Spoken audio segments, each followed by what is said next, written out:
Double feature time again.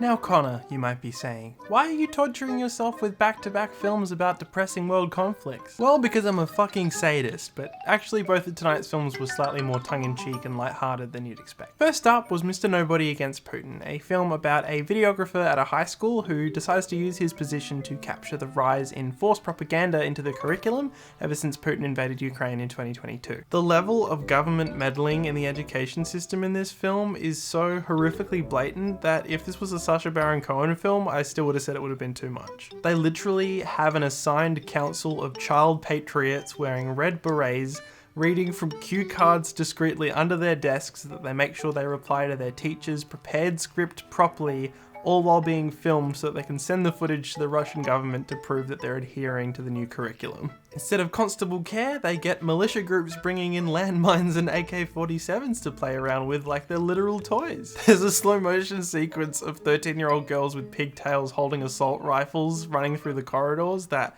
almost made me fucking cackle in the middle of the cinema. There's a history teacher who looks and acts like Squidward tentacles, and he voluntarily gives up the fact that he looks up to Stalin's chief of secret police, an assassin, and the literal creator of the Gulag. So naturally they gave him the state-sponsored local award for most beloved teacher, which comes with an entire apartment for free. Of course, the film doesn't shy away from how tragic it is that these young teens are groomed from such a young age to worship their motherland and long to get on the battlefield. The titular Mr. Nobody, whose real name is Pasha, creates a safe space in his office for students to pop by and express themselves freely, and he desperately tries to keep in touch with them after they graduate, make sure that they're looked after and everything, but he kind of has to just sit back and watch them all get drafted into the war. This is a captivating film from start to finish, and I'm so grateful to Pasha for his bravery in not only capturing this footage, but in that he had to ultimately flee Russia in order for the film to be completed and released. The second film of the night was Once Upon a Time in Gaza, a film about a young man named Yahya who works at a falafel shop with a man I can only describe as Palestinian Tony Soprano,